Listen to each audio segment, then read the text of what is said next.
네, 뉴스투데이 함께하고 계십니다.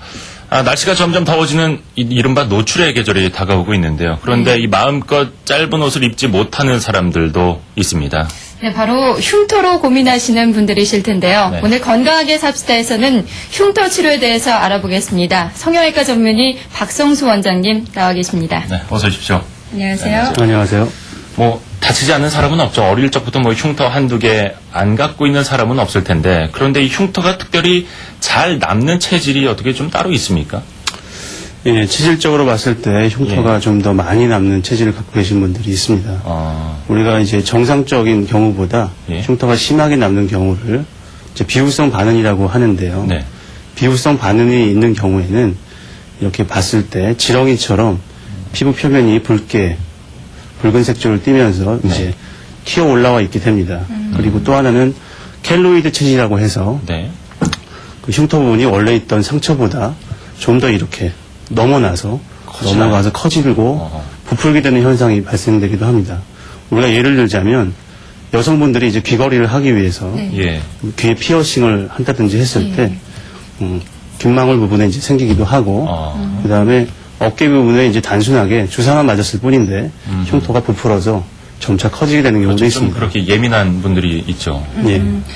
그 흉터도 체질에 따라서 다르다라는 사실이 전 좀 놀라운데요.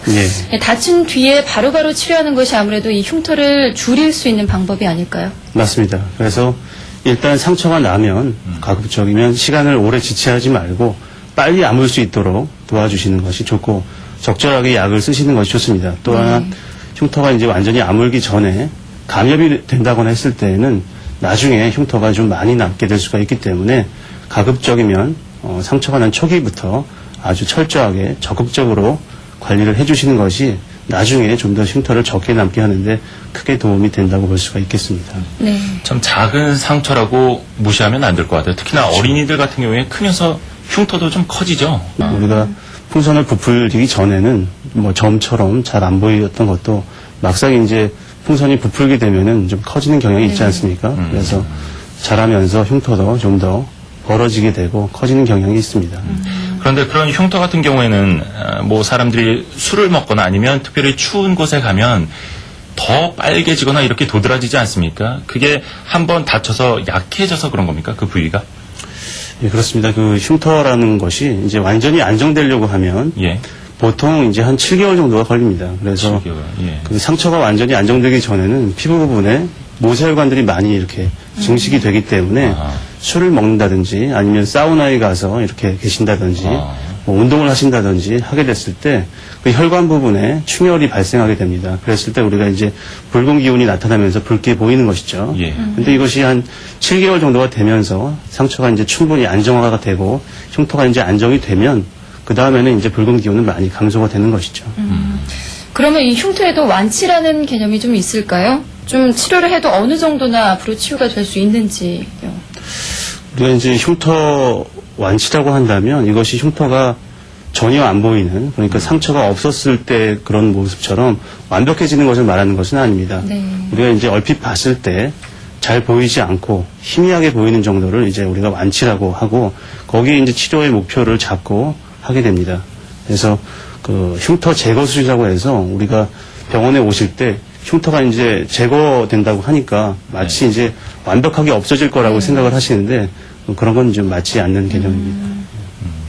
그런데 이 흉터 치료를 찾는 분들 중에 결혼을 앞뒀거나 아니면 취업, 면접 같은 걸 앞둬서 좀 빠르게 치유하고 싶어 하는 분들이 많거든요. 이 치료 효과가 좀 빠르게 나타날 수 있습니까? 아무래도 이 흉터가 어느 정도 심한가에 따라서 그 심한 정도에 따라서 다를 텐데요.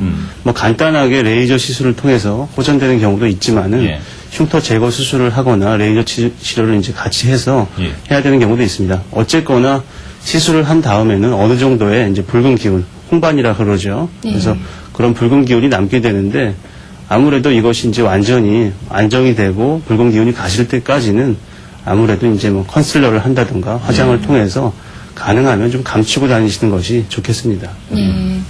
그러면은 주변에 보면은 그런데 이 재발을 하는 경우도 있거든요. 그럼 재발을 방지하려면 특별한 방법이 좀 있을까요?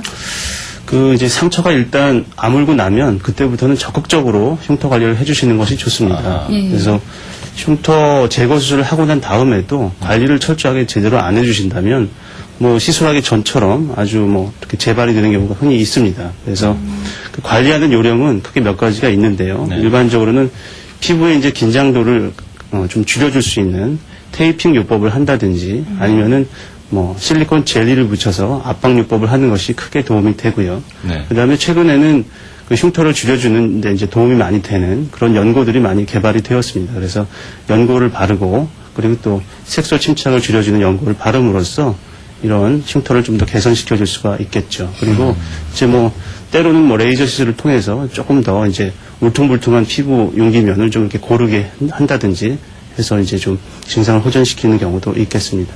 네, 그러면은 뭐 특별히 주의해야 할 점 같은 거는 있을까요? 뭐 자외선을 받지 말아야 된다든지 그런 경우. 뭐 모든 시술이나 뭐 레이저 치료를 받았을 때 완전히 안정되기 전에는 자외선에 쉽게 노출됐을 때 이제 검게 색소 침착이 되는 경우가 있습니다.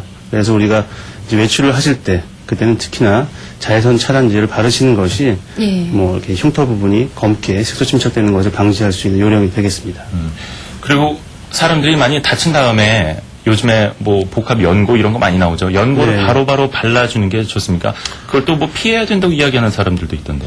일단은 중요한 것은 바르시는 연고의 그 예. 성분명이 이제 중요하게 되겠습니다. 그래서 아. 단순하게 이것이 항생제 성분인지 아니면 스테로이드가 포함되어 있는 연고인지를 잘 살펴본 후에 예. 그리고 사용하시는 것이 좋겠고 무엇보다도 상처 부분에 이제 대한 치료는 전문의 선생님을 특히 이제 만나셔가지고 정확한 지침을 가지고 치료를 하시는 것이 좋겠습니다. 예. 그 뭐 좀 찢어지거나 피가 날 경우에 뭐 밴드 같은 것도 많이 붙이지 않습니까? 네, 그런데 네. 그걸 붙일 경우에는 상처가 더 아무는데 오래 걸린다고 생각하는 사람들도 있거든요. 그걸 네. 붙여주는 게 좋은지 어떻습니까? 뭐 상처의 정도에 따라서 다를 텐데요. 네. 뭐 일단은 밴드 같은 것을 붙여서 외부로부터 이렇게 차단시켜 주는 것이 2차적인 감염을 예방할 수 있기 때문에 도움이 많이 된다고 볼 수가 있겠습니다. 오늘 이렇게 외모, 흉터에 대해서 많이 알아봤는데요. 자신의 외모에 이렇게 드러나고 또 자신감과 직결되는 만큼 보다 자신의 흉터를 이제 좀 관리할 수 있었으면 하는 바람입니다. 오늘 성형외과 전문의 박성수 원장과 함께 이야기 나눴습니다. 말씀 고맙습니다. 고맙습니다. 감사합니다.